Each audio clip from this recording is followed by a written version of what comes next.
Grandma has nothing to teach you. She's just a burden. The words didn't come from a stranger.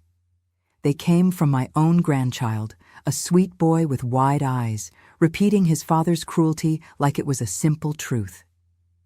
He said it between bites of mashed potatoes, his voice innocent but sharp enough to cut me open. The room went quiet for a moment. I looked at him, then at my son, who sat across the table smirking into his glass of wine. He didn't correct the boy. He didn't scold him for disrespect. He let the words hang in the air like smoke, proud that his children had learned his disdain. I lowered my gaze to my plate and chewed in silence. My hands trembled, but I forced a small smile, the kind of smile widows wear when they've learned to swallow pain without choking on it. I excused myself, stood up, and carried my empty plate to the sink. From there, I could hear the laughter of my grandchildren mixing with the scraping of silverware. My son had moved on with dinner, as if nothing had happened. The faucet hissed as I turned it on. I washed each dish carefully, letting the warm water sting the tips of my fingers. Behind me, the family ate, but I no longer belonged at that table. My son's home was bright, filled with expensive furniture and wide windows, but I felt smaller than ever, like a shadow cast in the corner. As I stood there scrubbing, memories flooded back. The nights I stayed awake sewing clothes for him, the mornings I walked to work before the sun rose, the hunger I endured so he could eat well. And now here he was, teaching his children that their grandmother was nothing more than dead weight. I didn't argue. I didn't defend myself. Because what would it change? Words wouldn't erase the bitterness he carried toward me. Words wouldn't stop him from twisting my sacrifices into shame. When I finally sat back down, I kept my eyes on my napkin. My granddaughter whispered something to her brother, and they giggled. I caught only fragments, but I knew the meaning. Grandma doesn't know anything. Grandma is old. Grandma is useless. Each word was a reminder of how far I'd fallen in my son's eyes. He had risen into a man of wealth and position, and I had become nothing but the past he wanted to erase. On the drive back to my small apartment that night, I replayed everything. His smirk, the children's laughter, the coldness that had settled into the home I once dreamed would be my safe place. Neighbors in town already looked at me with pity. To them, I was just that widow who never went to college, who never remarried, who spent years dragging her boy through poverty. They whispered when I passed by the grocery store, not cruelly, but with a kind of condescending sympathy. She tried, poor thing, but she'll never be more than what she is. Uneducated. She can't even help her grandkids with their homework. The gossip was like background noise, but that night, after my grandson's words, it felt deafening. They all thought they knew my story. They thought they knew the ending. I reached my apartment, climbed the creaking stairs, and unlocked the door. The air was cold inside. I placed my coat on the chair, sat at the small wooden table, and let the tears finally fall. No one was there to see. No one was there to comfort me. I had learned long ago that grief has two faces, the one you show the world and the one you hide in the dark. Tonight, the hidden face poured itself out onto my hands, but as the clock ticked and the sobs slowed, something inside me hardened. I looked around at the quiet apartment, the modest furniture, the shelves where old boxes sat hidden. Boxes filled with records, letters, and receipts no one knew about. If my son thought I was a burden, if the world believed I was uneducated and useless, then let them. They had no idea what I had built quietly, piece by piece, while they were too busy dismissing me. I whispered into the stillness, "If they think I am nothing, they have no idea what I've built in silence." It wasn't anger that filled me. It was something colder, sharper, resolve. My son believed my hands were empty, but he didn't know how tightly I had been holding on to a dream. As I blew out the small lamp on my table and pulled the blanket around my shoulders, I could already hear the laughter of children echoing in my mind. Not the cruel laughter from dinner, but the innocent, grateful kind that fills classrooms when a child finally learns their first word, their first number, their first truth. One day, those echoes would drown out the sting of tonight. One day, my own grandchildren would unknowingly sit in the very place I had built with these so-called useless hands, and when that day came, the words, "She's just a burden," would haunt no one but my son, because I knew the truth. And soon, so would everyone else. When I lay awake that night after dinner, my mind slipped back, not to comfort, but to the beginning of all my wounds, the day my husband died. I was 28 years old, standing in the corner of a hospital room, holding a little boy's hand while the beeping of a machine flattened into silence. My son was too young to understand, but he knew enough to cry when I cried. That night, the world changed. The man who carried our small family through life was gone, and in his place stood only me, a widow with no college degree, no inheritance, and no plan except survival. We lived in a small town in the Midwest, the kind of place where people knew your name and your shame. The church ladies brought casseroles for a week. Neighbors dropped by with kind words, but kindness does not pay rent. And when the fridge was empty, when the landlord knocked, when the shoes on my boy's feet grew too small, the whispers began. "Poor thing, she'll never make it. How will that boy turn out with no father?" I refused to let their pity become prophecy, so I worked, double shifts, triple shifts if someone called in sick, the diner by day, the laundromat by night, and on weekends, I took whatever odd jobs came my way, babysitting, cleaning, anything honest that kept bread on the table. Sleep became a stranger. My feet blistered inside old shoes, my hands cracked from bleach and detergent. But I didn't complain. I learned how to eat last, after my boy. His plate came first, and whatever scraps remained, I made do. Some nights, it was just the crust of bread dipped in watered-down soup. He never saw me hungry, because I smiled through it, telling him I wasn't hungry at all. When the winters came, I patched our coats until the fabric looked more like quilt than clothing. My son would pout, asking why other kids had new jackets with shiny zippers. I kissed his forehead and told him warmth was what mattered. But in his young eyes, it wasn't enough. He wanted what other children had: shiny sneakers, brand-name toys, school trips we couldn't afford. I told myself he'd understand when he was older. Every penny I saved went into a glass jar I labeled future. Not vacation, not treats, not even rent, just future. I tucked that jar behind a stack of flour in the cupboard, hidden even from him. Each coin dropped into it was a promise to myself that this life of scarcity would not define us forever. But promises are heavy things to carry alone. As the years passed, my son grew into a teenager, and resentment sharpened his tongue. He wanted luxuries I couldn't provide. He wanted to blend in with the rich kids at school, not be the boy whose mother worked late nights smelling of fry oil and detergent. One evening, when I reminded him to turn off the lights to save the electricity, "Bill," he snapped, "why do we live like this? Everyone else has better. You're just too cheap." The words struck harder than any blow. Cheap. As if my sacrifices were stinginess, not love. As if the sleepless nights, the calloused hands, the hunger I bore quietly were nothing but miserly habits. I didn't answer. I never raised my voice at him. I just carried his anger silently, the way I carried every burden. But inside, a little piece of me cracked. Years rolled on. My boy left for college on scholarships and part-time jobs, too proud to thank me, too eager to escape the life we'd lived. I was proud and heartbroken at once. When he returned, he wasn't the same. He walked differently, spoke differently, dressed sharply. He found work in business, and with each promotion, he rewrote his story. In his telling, He was a man who had built himself from nothing. A self-made success. The son of a widow, yes, but he painted me as a figure of pity, not a partner in his climb.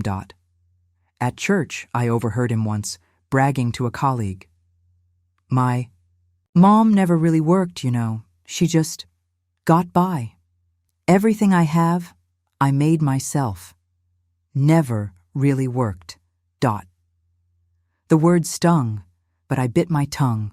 I could have reminded him of the years I stood behind greasy counters, pouring coffee with swollen ankles. I could have listed the miles I walked to jobs that barely paid, the hunger pangs I hid behind fake smiles, the shoes I mended until they fell apart. But what would it change? He had erased me from his narrative. He saw himself as the builder, and me as the dead weight he dragged. I kept working, even as the gray streaked my hair and my hands stiffened with age. Babysitting, cleaning, folding other people's laundry, quiet, invisible labor. The town still pitied me. She never got ahead. Poor thing.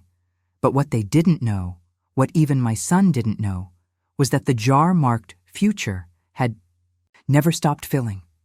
When coins turned into bills, I tucked them into envelopes. When envelopes grew fat, I deposited them into an account.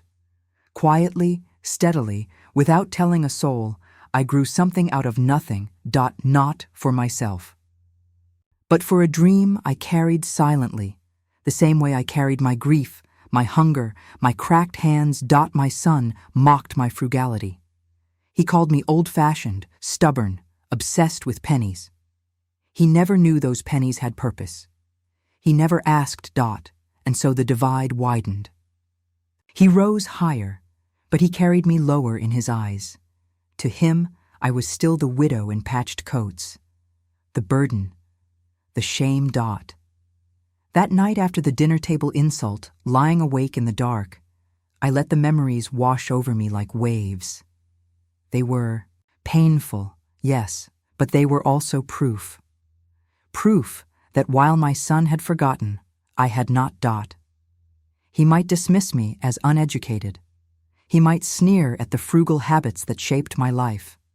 But every late shift, every patched coat, every coin dropped into that jar was building towards something greater.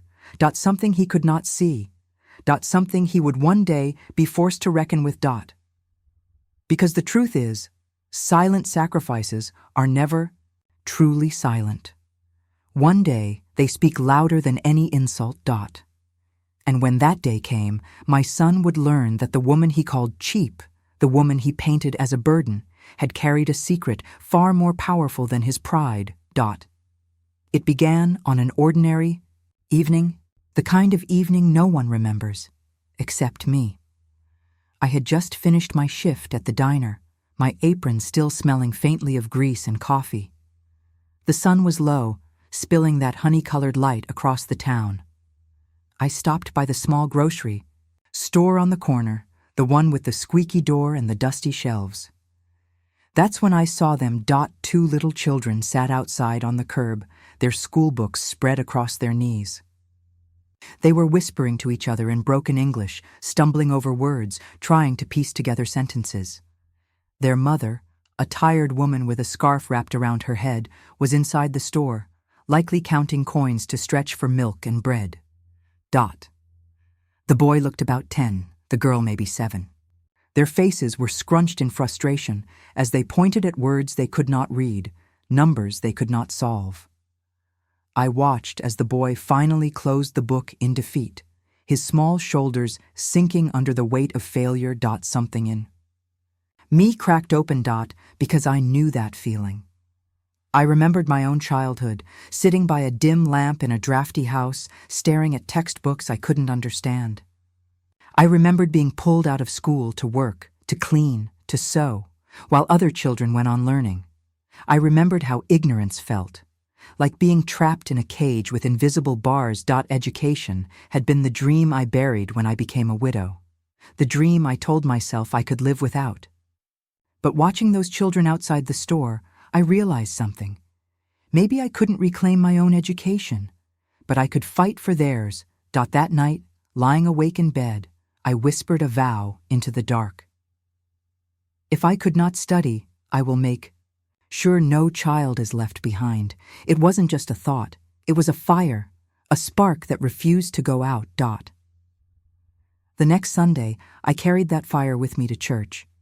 I sat in the wooden pew, my hands folded, pretending to listen to the sermon. But, in truth, my mind was elsewhere, on chalkboards, on books, on a room full of children laughing while learning. I could almost hear it. When service ended, as people shook hands and exchanged small talk, I found myself lingering near an elderly woman who often sat alone. Her name was Mrs. Whitaker, a retired school teacher. She had silver hair and soft, kind eyes that seemed to notice more than most. I don't know what pushed me, but I blurted out, "Mrs. Whitaker, do you ever miss teaching?" Her face lit up like a lantern. "Every day, dear, every single day. Why do you ask?" And just like that, words tumbled out of me. I told her about the children outside the grocery store. I told her about my own lack of education. I told her about the jar I'd been filling for years, about how I needed to build something that mattered. For a moment I feared she'd laugh, that she'd pat my hand and say it was too late for dreams. But instead, she reached over and squeezed my arm. "My dear," she said softly, "that's not just a good idea. That's a calling." Her words sank deep into me. A calling. Something higher than survival. Mrs. Whitaker didn't just encourage me, she offered help. Old books from her attic, advice on teaching methods, names of other retired teachers who might volunteer a few hours. With each word, the fog around my dream lifted, revealing something possible. But dreams need more than kindness. They need structure, and structure requires paperwork. So one afternoon, with trembling hands, I stepped into the office of a local lawyer. He was a quiet man, glasses perched low on his nose, surprised to see a woman like me asking about nonprofit incorporation papers. I remember sitting across from him, my palms sweating as I explained. "I want to start a school for poor kids. Immigrant kids, kids nobody notices." He adjusted his glasses, studying me. "That's noble. Do you have funding?" "Some," I said, thinking of my jar. "Enough to begin." He leaned back, then gave a slow nod. "It can be done, but you'll need to choose a name." A name. I thought for a long time. Then I smiled faintly and said, "Hope House." Because that's what it was. Not a school of grandeur or wealth, but a house of hope for those who had none. Weeks turned into months. The papers were drafted, notarized, filed. I signed them under a name that wasn't my own, a small shield of protection. My son knew nothing of this. To him, I was still just his burden of a mother, clipping coupons and patching coats. He never once asked where my time went. Meanwhile, Mrs. Whitaker and I began small. A borrowed church basement, a chalkboard she painted herself, a stack of donated books. The first evening, only 3 children showed up. Their parents hesitated at first, suspicious of anything free. But when they saw the kindness in Mrs. Whitaker's eyes, the determination in mine, they let their children sit. And oh, how those children glowed when someone believed in them. Watched their pencils scratch across paper, their brows furrow in concentration, their faces bloom with pride when they finally solved problems they thought were impossible. I felt my own heart swell. It was as though all the silent sacrifices of my past were finally finding their voice in this tiny basement classroom. We grew, slowly but steadily. Word spread through the town. More children came, kids who worked after school in family shops, kids whose parents spoke little English, kids who had been invisible in regular classrooms. They found a home here. And with each child who learned to read, with each smile of triumph, I whispered my vow again. No child will be left behind. It wasn't easy. There were nights I came home bone-tired, my hands shaking from exhaustion. There were weeks when donations ran dry, when I dipped deep into the jar marked future just to keep the lights on. But every sacrifice felt lighter this time, because now I wasn't just surviving. I was building something that mattered. The gossip in town shifted. Some whispered that I was wasting my time. Others murmured that I was foolish, that a widow with no degree had no business running a school. But I didn't care. I had learned long ago that the world's pity was useless. Only perseverance counted. Looking back now, I see that moment outside the grocery store as the turning point of my life. Before it, I was a woman who endured. After it, I became a woman who created. And though my son would mock me later, calling me foolish for chasing little projects, he never knew the truth, that those little projects would one day outshine his entire empire. He thought my frugality was weakness. He thought my dreams were delusions. But I was planting seeds, one child at a time, in soil he would never touch. And one day, when the harvest came, he would learn that the mother he dismissed as a burden had built something larger, purer, and more lasting than all his wealth. Because wealth fades, power fades. But knowledge?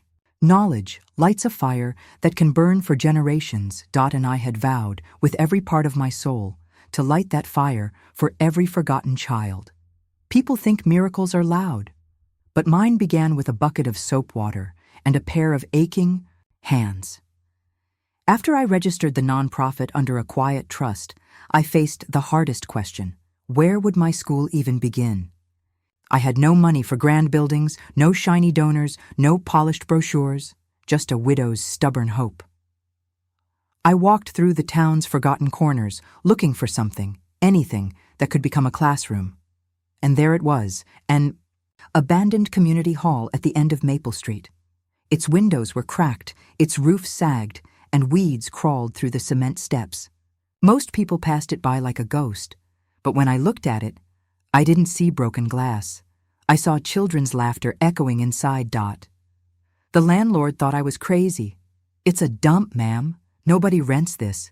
Too much work." I just smiled and signed the cheapest lease he had probably ever written. That night, I stood alone in that hall. Dust swirled in the air as if the past was trying to choke me. The floor was sticky with spilled soda from events decades ago. Rats scurried in the corners. My knees trembled. For a second, I almost gave up. But then I whispered to myself, if they think I am nothing, they have no idea what I'm building. In silence. So I rolled up my sleeves. By day, I worked my usual shifts. By night, I became a janitor, a painter, a dreamer. I scrubbed every inch of those floors until my hands bled through cheap rubber gloves. I painted the peeling walls in pale yellow because I wanted sunlight inside, even when winter clouds turned the town gray. I borrowed a ladder from my neighbor, climbed with shaky feet, and fixed broken light bulbs one by one. The first time I turned them on, that dark hall glowed like a sunrise. I cried standing under the buzzing light. But walls and floors weren't enough. A school needs more: books, desks, chalkboards. I couldn't afford new ones, so I began haunting garage sales and flea markets. People laughed when I asked for broken desks or half-empty boxes of crayons. But I took them all. A cracked table? I glued it. A torn math book? I taped it. Slowly, my tiny car filled with discarded treasures. One Saturday, I found an old chalkboard leaning against someone's trash can. I knocked on their door and asked if I could have it. They shrugged. That night, I dragged it into the hall, wiped it clean, and wrote the words that had lived in my chest for years: "Welcome, children." I stepped back and stared at those two words until my tears blurred the chalk. For the first time in my life, I felt like I wasn't just surviving. I was creating. Still, there were things I couldn't do alone, and that's when people began to notice. At church, I spoke quietly with a local carpenter, Mr. Thompson, who had lost his wife and spent most days in silence. I asked if he would help me build benches for children who had nowhere to sit. His eyes lit up as if someone had finally given him purpose again. "I'll make them strong," he said, "so no child ever falls." Together, we worked in the evenings. His sawdust mixed with my paint. The smell of new wood filled the hall, chasing away years of rot. Slowly, a skeleton of a school came alive. Some nights, I collapsed on the cold floor, too tired to move. My body screamed, but my heart refused to quit. I kept reminding myself of the faces of those children I'd seen, outside the grocery store, struggling with homework under a streetlight. Their future depended on these walls. And yet, through it all, I told no one at home. My son would have mocked me. He wanted polished suits and country club dinners. If he ever discovered I was scrubbing toilets in an old hall to build a free school, he'd laugh in my face. So I kept it hidden. I went to work, smiled when he called, and lied about being busy with church duties. He thought I was invisible, but I was carving my own monument in the shadows. One evening, when the benches were done and the chalkboard stood ready, I sat on the floor in that yellow-painted room and closed my eyes. I imagined the sound of children's footsteps running in. I imagined their voices reciting alphabets. I imagined hope bouncing off the walls where silence once lived. That night, I prayed not for myself, but for every child who would one day walk through those doors. The school was not open yet, but in my heart, it already existed. And in that moment, I realized something. Revenge does not always come with anger. Sometimes it comes with creation. Because while my son smirked at dinner tables, calling me useless, I was secretly building a legacy that would outlive his arrogance. They say success makes people louder. In my son's case, it made him cruel. By the time the little school's walls had begun to hum with children's laughter, my son had climbed into a different world, one paved with marble driveways and country club invitations. He bought a house in the city with glass windows so tall you could see the clouds in them. He changed cars as often as some people change shoes. A glossy black Mercedes one season, a red sports car the next. To him, wealth was a stage, and every family dinner became his performance. That year at Thanksgiving, he arrived late, pulling up to my small house in a car that purred like a beast. My grandchildren ran inside, clutching iPads I had never seen before. He strolled in after them, wearing a suit sharper than his tongue. Dinner was quiet at first. Turkey, mashed potatoes, laughter forced like brittle glass. Then, as always, he found his target, me. "You know, Mom," he said, swirling wine in, his glass like some movie villain, "you never really understood money. You lived paycheck to paycheck, wasting your youth. Everything I have, I earned myself. No shortcuts, no handouts." The words sliced deeper than he knew. My fork trembled in my hand. I wanted to tell him how wrong he was, how the very seed. Money for his first business deal had come from the jar marked future, the jar that held my skipped meals, my patched coats, my sleepless nights. But I said nothing. I sat quietly, nodding, while the children absorbed his words. He wanted them to believe that their grandmother was a relic of poverty, while he was the shining example of self-made glory. Inside, my chest burned. Not from shame, but from the weight of silence. Because here was the truth he would never admit. The silent checks I had written, the small investments I had made from years of careful saving. He had called me frugal, mocked me for buying dented cans at the discount store. He never knew that those pennies were quietly growing in accounts he never checked.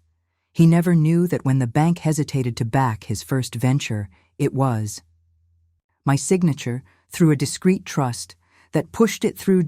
He never knew, because I never told him. And as he bragged that night, my schoolchildren's faces floated before me, tiny hands clutching pencils, eyes wide with gratitude. They were my true wealth. But he would never understand. The neighbors knew, though. In hushed conversations, in Sunday pews, in the quiet corners of grocery aisles, they spoke of the little yellow-painted school at the end of Maple Street. They saw me there, hauling bags of books, comforting shy children, bandaging scraped knees. They respected my wished to stay anonymous, to let the world think the school belonged to someone else. They kept my secret, even when my son paraded his false independence. But secrets come with pain. At that Thanksgiving table, when he leaned back and laughed about his self-made empire, my heart didn't ache for myself. It ached for my grandchildren. Because I could see the wall he was building brick by brick. Each insult, each dismissal, each sneer at my old-fashioned ways pushed them further from me. Already they mimicked his tone. Already they repeated his words like, "Scripture, Grandma has nothing to teach you. She's just a burden." The same line, recycled, sharpened, handed down like an inheritance of cruelty. I forced a smile and passed the gravy. I excused myself to wash dishes, letting the clatter of plates hide my tears. The kitchen window showed me the night sky, a silent witness to my vow. If he thought I was useless, if he thought history would erase me, he was wrong. I was not a burden. I was the roots beneath his tree, and roots, though buried, hold the power of life itself. I used to believe my life was finished. A widow tucked away in a small town, mocked by her own son, dismissed by her own blood. But then, when the first child walked into the little hall I had scrubbed and painted, I realized life was beginning again. The school grew like a seedling after rain. At first, just a handful of children came. Immigrant families who barely spoke English, shy mothers clutching their little ones' hands, fathers standing awkwardly at the door, embarrassed to admit they couldn't afford private tutors. They came because someone whispered, "There's a place where your child can learn for free." I never introduced myself as the founder. I was just the woman cleaning chalk dust from the floor, sweeping the hallway, setting out apples on a plate. The teachers, good souls who believed in the mission, were the face of the school. I was the shadow in the background. But oh, what a beautiful, shadowed life it was. I remember one boy clearly. His name was Mateo. He had come from Mexico with his parents, who worked long hours in the fields outside town. When he first stepped inside, he kept his eyes on the ground, afraid of the letters on the blackboard. He was 10 years old and could not read a single word in English. One evening, after classes, I found him still sitting at his desk, tracing the same letter again and again with his finger, the letter A. He looked at me, embarrassed, and whispered, "If I learn this, will I be able to read books like the other kids?" I swallowed my tears and said, "Yes, child, every great journey begins with a single letter." Months later, he came running into the hall, holding up a scrap of notebook paper. On it, shaky handwriting formed a full sentence. "My name is Mateo. It might as well have been Shakespeare. Then there was little Aisha, daughter of a refugee family. She was so quiet at first, hiding behind her mother's scarf, but her eyes sparkled with hunger for learning. The day she wrote her first English sentence, 'I like school,' her mother wept in the hallway, clutching her chest as though the words were gold. Scenes like these were my food, my breath, my very heartbeat. I had given up my own chance at education long ago, but through these children, I was tasting it anew. The school was no longer just 4 walls and desks. It was a living, breathing garden. Every child was a flower blooming where no one expected. Beauty. Soon, more teachers joined. A retired math professor who said he'd been wasting away in loneliness. A young mother who wanted to give back after her own daughter had learned to read here. Even the town librarian offered Saturday storytelling. Hours. And as the hall filled with the sound of chalk, laughter, and clumsy English, I felt myself coming alive again. I began calling myself something in secret, the invisible gardener of young dreams. I wasn't their teacher, I wasn't their principal, I wasn't even in the school registry as founder. But I was the one planting seeds, watering quietly, the background, pruning weeds no one else saw. The community began to notice too. Parents gathered at the grocery store and whispered, Have you heard about that little school at the end of Maple Street? Yes, the one where my boy finally learned to read. They don't even charge a penny. Whoever runs it must have an angel's heart. They began calling it the People's School. And though they never knew it was me, the name made me smile. That was exactly what I wanted. A school not tied to one person, one ego, or one family name. A school that belonged to everyone who needed it, sometimes comma. When I walked home at night, I heard the sound of children repeating their lessons behind the thin windows. A, B, C. Their voices carried out into the evening air like a hymn. And I would pause on the sidewalk, close my eyes and whisper, "Thank you, Lord, for letting me live long enough to see this." Meanwhile, my son knew nothing. He still saw me as the poor widow who never amounted to anything. He would have laughed if he knew I was running a school in secret. But that didn't matter, because for the first time in years, I felt rich. Not in money, not in property, but in the harvest of young lives transformed. One Saturday, as I was sweeping the hall, a little girl tugged at my apron.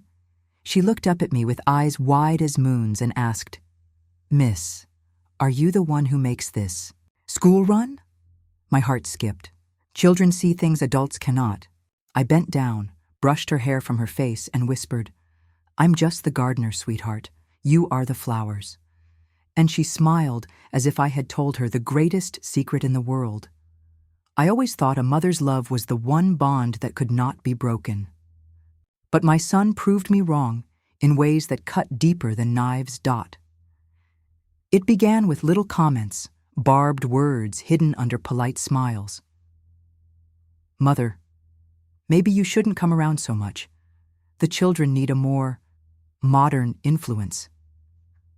At first, I laughed it off. I told myself he was stressed from work, from his climb up the ladder of wealth. But then came the unthinkable. One winter morning, I called, asking if I could come by with a pie for the children. His voice was cold, sharp like the wind outside. "Mom, I don't think it's a good idea anymore. We're building a certain lifestyle and it just doesn't fit when you show up. You wouldn't understand." I wouldn't understand. I raised him with nickels and dimes, with patched shoes and soup stretched from scraps. But now, in his eyes, I was an embarrassment. The ban became unspoken law. Invitations stopped. Holidays passed with no word. And slowly, my grandchildren, my light, my joy, were taught to see me not as their grandmother, but as an inconvenience. One afternoon, I met them by chance at the grocery store.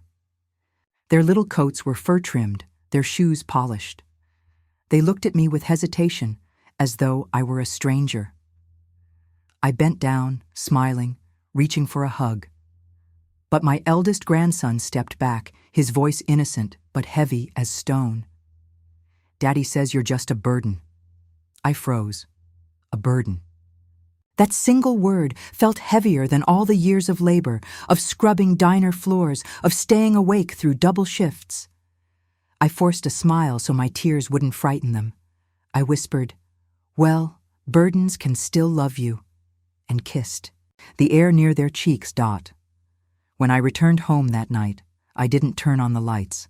I sat in the dark, holding my hands together, whispering to the silence, "One day, the truth will speak louder than money."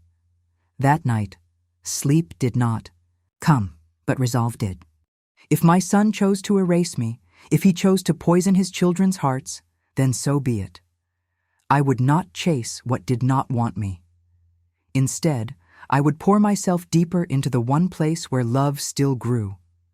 The school. The very next morning, I walked into that little hall and smelled the faint chalk dust in the air. Children's laughter echoed from the yard, and something inside me stitched itself back together. I thought, here, at least, I am not a burden. Here, I am a gardener, a builder, a silent guardian of dreams. The cruel words of my own blood pushed me further into the shadows. But strangely, Those shadows were not lonely anymore. They were purposeful. I scrubbed the desks, set out water cups, wiped chalkboards until they shone. Every act felt like a defiance. My son could strip me of family dinners. He could strip me of warm hugs from my grandchildren. But he could not strip me of the truth growing inside that school. At church, neighbors began whispering about the miracle school on Maple Street. They did not know I was the one tending it, but I heard their words and carried them like secret jewels in my pocket. The distance between my son and me widened into an ocean. But on the other shore, dozens of children were calling me with their laughter, their "Miss, look what I wrote," and "Miss, can I read this to you?" Each cruel word from my son turned into fuel. Each slammed door became a nail in the foundation of something greater. I did not fight him openly. No, I stayed silent. Because revenge, I knew, is not always about loud battles. Sometimes it is about patience, about letting the truth ripen until it bursts on its own. And so, even as my heart broke, I chose silence, silence, and work, work, that would one day echo louder than all his wealth, louder than all his arrogance. The school became my answer to his cruelty. Every child learning to read was a rebuttal. Every teacher volunteering was a reminder that love, when planted, multiplies. And late at night, when the world was quiet, I would whisper to myself the same vow: one day the truth will speak, and when it does, it will not whisper, it will roar. Used to sit by the window and watch the seasons turn, telling myself my son's empire was built on shaky ground. Pride, arrogance, and greed are poor foundations for any house. Still, I stayed silent, even when whispers of trouble began to reach our small town. It started with rumors, a deal gone wrong, a project left unfinished. His real estate ventures, once the pride of his speeches at Thanksgiving, were suddenly described in past tense. The glossy magazine covers that once boasted his name were replaced by headlines of collapsing markets. I heard it from neighbors at the diner, from church, friends who read the papers. "Your son is in deep, isn't he?" they'd ask softly, as though it were gossip too sharp to speak loudly. I only smiled, stirred my tea, and said nothing. Behind that silence, I knew the truth. The loans he had taken, the overconfidence that had driven him into risky deals. I had watched him build castles of glass, convinced they could withstand storms. But storms do not ask permission. And when the crash came, it came hard. Creditors circled him like wolves. Calls flooded his office, lawsuits piled like snowdrifts. His cars, once polished to blinding shine, were repossessed one by one. His wife, who once draped herself in furs at family dinners, was seen pawning jewelry at a shop 2 towns over. The cruelest cut was to the children. The grandchildren I had been banned from seeing were suddenly expelled from their private academy. Tuition unpaid, uniforms repossessed.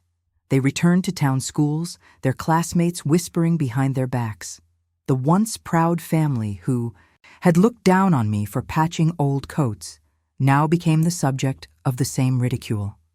I should have felt pity, and part of me did. No mother delights in her child's fall, no matter how cruel he has been. But another part of me, quiet, scarred, long ignored, felt something colder. Justice. Weeks passed before he appeared at my door. His car was gone, his suit wrinkled, his face lined in ways I had never seen. The man who once mocked me for never managing money now looked like a beggar at his own mother's porch. "Mom," he began, his voice low, almost breaking. "I need your help." For a moment, I stared at him. I thought of all the nights I had gone hungry so he could eat. All the hours I had bent my back in diners, laundromats, babysitting other people's children while mine grew resentful of my absence. I thought of the Thanksgiving table where he declared that everything he had, he built himself. And then I thought of the word his child once repeated to me: burden. "What kind of help?" I asked softly. "Money," he said bluntly. I know you must have something put away. You always saved, didn't you? Just enough to cover debts until things turn around. Please." I looked at him, my own son, trembling with desperation. A younger me would have emptied my pockets without question. But the woman I had become, the woman who built a school in silence, who endured his cruelty in silence, knew better. "I'm sorry," I said calmly. "I don't have what you're asking for." His face twisted. "Don't lie to me, Mom. You've always been tight-fisted, but I know you. You saved every penny, didn't you? You let me suffer while you hoarded." I shook my head slowly. "No. I let you live your life the way you chose, and you called me outdated, a burden, a shadow. Now you want my light?" "No, son. That season has passed." He stared at me, eyes burning with a mix of shame and anger. "Then what am I supposed to do?" he demanded. I let a pause stretch, my words deliberate, each one a quiet blade. "Maybe," I said, "there's still a school willing to take your children." His mouth fell open, but no words came. He stood there, breathing hard, the proud man reduced to silence. For a long moment I thought he might scream, or curse, or break, but instead he turned, shoulders sagging, and walked away. I watched him go, not with triumph, but with the steady calm of a storm that has finally spent itself. When the door closed, I whispered to the empty room, "This is not the end. This is only the beginning of truth."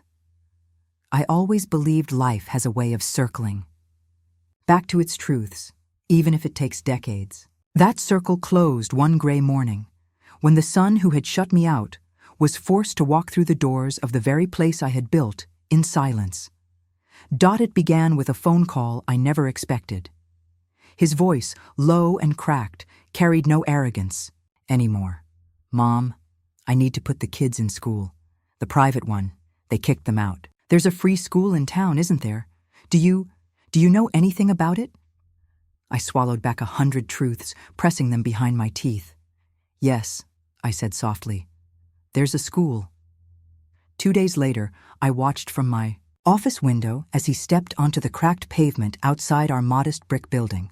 His once glossy shoes were scuffed, his shoulders hunched as if shame itself weighed them down. Behind him, my grandchildren, those bright faces that had been kept from me, clutched second-hand backpacks. They looked nervous, but curious. The teachers, ever gracious, met them with warm smiles. "Welcome.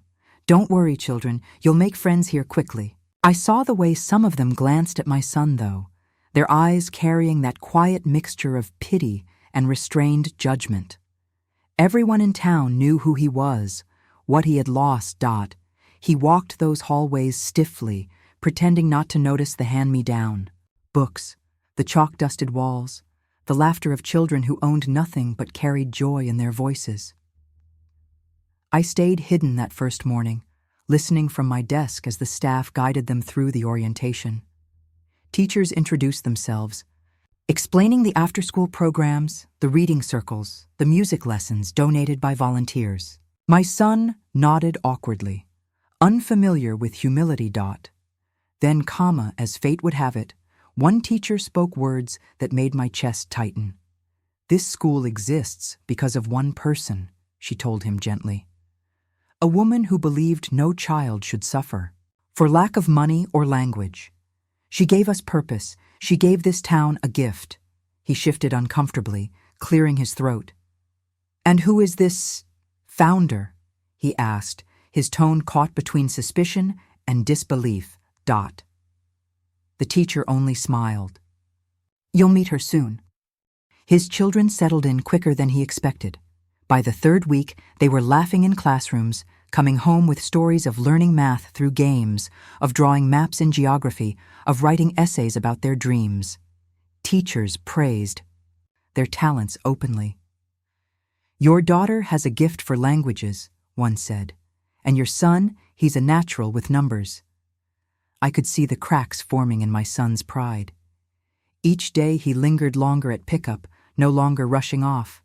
Sometimes he even asked questions, awkward, stiff, but questions all the same. The arrogance in his voice was fading, replaced by something unfamiliar. Gratitude, though he fought to admit it. Then came the day the principal decided it was time. "Sir," she said to him with a kind firmness, "you should meet the woman who made this possible. She'd want to know your children are thriving." I sat at my old wooden desk in the small office, papers stacked neatly, the chalk smell clinging to my clothes. My heart pounded as I heard footsteps outside the door. For years, I had dreamed of this moment, dreaded it, and prepared for it all. At once, the door opened. My son walked in, eyes darting around the modest room, and then his gaze froze on me. I sat there calmly, hands folded, meeting his stare. At first, he didn't speak. His mouth opened, then shut again. He blinked rapidly, as if the sight of me sitting in authority, here, in this place, was too much for his mind to grasp. "Mom?" he finally whispered. "Yes," I said simply. The principal smiled gently and excused herself, leaving us alone. He took a shaky step forward. "You? This is yours?" I nodded. Every bench, every book, every brick scrubbed and painted. I didn't build it alone, but it began with me. He shook his head, almost laughing in disbelief. "All these years, while I thought—" He stopped, pressing a hand to his forehead. "You told me you had nothing." "I told you what you wanted to hear," I said quietly. "You mocked me for being uneducated, for being poor. You called me a burden, so I carried my work in silence. I had nothing to prove to you. My proof is in these children." His eyes darted around the office, at the framed photos of graduating classes, the thank you notes from parents, the mural painted by children that read, "Knowledge is freedom." "You mean, you ran this place, all along, and I never knew?" "You never cared to know," I replied, my voice steady. "But the town knew, the children knew, God knew. That was enough for me." For the first time in my life, I saw my son speechless, not in anger, not in mockery, but in raw disbelief. His shoulders slumped, his voice cracked when he finally spoke. "All this time, I thought you were just sitting alone, wasting away, and instead," he gestured helplessly, "instead you gave life to something greater than anything I ever built." Tears stung my eyes, but I did not let them fall. I had wept too many years in silence.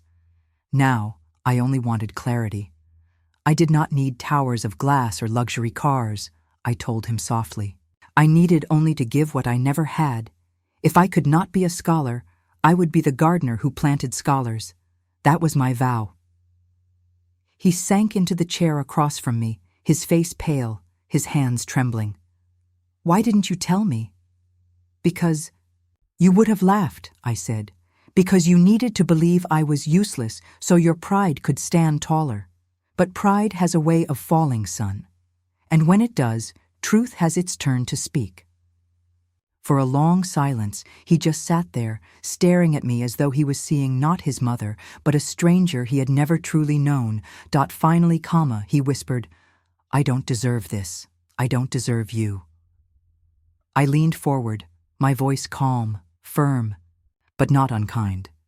"You don't have to deserve me. You only have to face the truth. My hands may not have held diplomas, but they built something that will outlive both of us. This school will stand long after names and fortunes fade." His eyes welled with tears, and for once he didn't hide them. He bowed his head, the proud man undone. And in that moment I felt no triumph, no gloating. Only the deep, steady power of justice finally revealed. The circle had closed. The truth, after so many years in hiding, now sat plain in the light. When the town gathered, it wasn't for me, it was for the children. That had always been the point. The school courtyard was decorated with simple streamers and painted banners. Wooden benches had been dragged out beneath the shade of old banyan trees. their roots curling like guardians of history. The air buzzed with laughter, chatter, and the faint hum of microphones being tested. Word had spread quickly, too quickly. The local press had caught wind of a story that seemed almost unbelievable. A widow, uneducated, had built a school for 2 decades in secret. I saw the journalists setting up their cameras, their pens poised, eyes scanning me with curiosity and reverence. Once I had been invisible, dismissed as a burden. Now every gaze sought me. The principal adjusted the mic. Today, we celebrate not only our students, but the heart behind this place. For years, she stayed hidden, working quietly, while others spoke loudly. But now, it's time her truth is known. Applause rose, clapping hands echoing off the brick walls. My heart pounded, not with fear, but with a strange calm. I had not built this for applause. Yet, I understood the importance of this moment, not for me, but for the children who needed proof that even the smallest hands could hold up a community. One by one, children stepped forward. They carried flowers plucked from roadside bushes, drawings they had made in class, letters folded neatly. And then, without prompting, they did something that broke me open. They wrapped their arms around me. "Grandma," one whispered, "thank you for giving us a school." Another tugged at my shawl. "You're our teacher too. Grandma, don't ever leave us." Their small voices rang louder than any speech could. Tears slipped down my cheeks as their arms clung to me, their warmth undoing every cold night I had endured in silence. The cameras clicked. The reporters scribbled furiously, but I barely saw them. All I saw were those children, my true family, my eternal legacy. And then, out of the corner of my eye, I saw him. My son stood at the back of the crowd. His face was pale, his hands buried deep in his pockets, as if trying to hold himself together. For once, he was not the center of attention. He was only a witness to a truth he had spent his life denying. When the children finally released me, I stepped toward the podium. My knees trembled slightly, but my voice did not. I was once told, I began, letting my eyes sweep the crowd, that I was useless, that I was uneducated, a burden, a woman who could never give anything of value. And perhaps, in the world's eyes, that was true. The crowd shifted, silent now, the only sound the faint rustle of the trees. But I knew the pain of emptiness, I continued, my voice steady. The pain of watching doors close because I had no books, no schooling, no chance. And I vowed, no child in this town would carry that same emptiness if I could help it. I paused, letting the words sink in.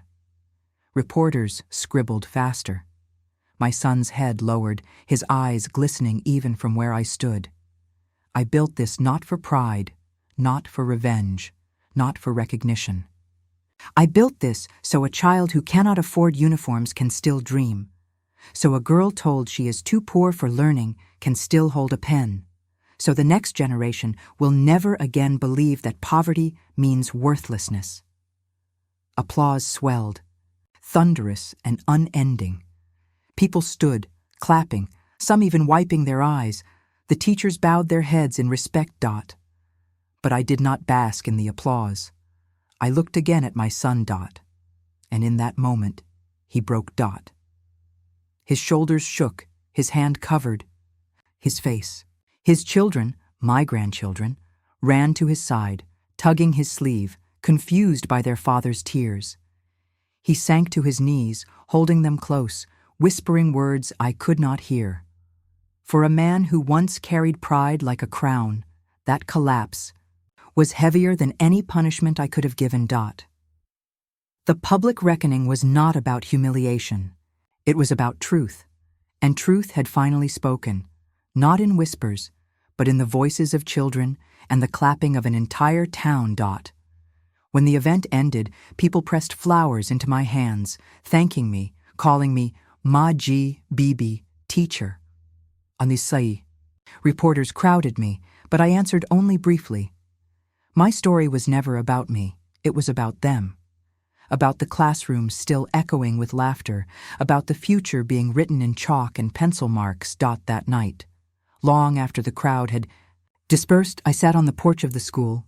The old wooden chair creaked beneath me as the cool evening breeze carried the sound of children playing in the distance. The sky glowed with the last streaks of sunset, soft orange fading into purple. My shawl wrapped around me, and for the first time in decades, I felt a peace so deep it silenced every old wound. I thought of my husband, gone so long ago. I thought of the nights I cried into my pillow, wondering if survival itself was worth the effort. I thought of the insults, the dismissals, the years of invisibility. And then I thought of today. Children calling me grandma. A town calling me its teacher. The sound of laughter, bright, unrestrained, rising into the night sky. I smiled to myself, hands folded in my lap. My life's circle had closed, not in wealth, not in grandeur, but in something richer than both. The joy of knowing I had left behind a seed that would keep growing long after I was gone. I no longer needed recognition. I no longer needed apology. The sound of children learning was enough. It had always been enough. And in that peace, I leaned back in my chair, listening to the chorus of young voices, and whispered to the wind, I was never useless. I was always building. And so, the woman once dismissed as a burden became the backbone of an entire town. Her son's pride crumbled, but her legacy stood taller than any empire he could have built. This story is not just about revenge, it's about resilience. It's about how quiet strength can outlast cruelty, and how a mother's love can echo louder than her children's rejection. If this story moved you, don't forget to like, share, and subscribe. Because every story we tell here carries a lesson. The ones we overlook may be the ones carrying us all along. Until next time, keep your eyes open, because the truth always finds its way to light.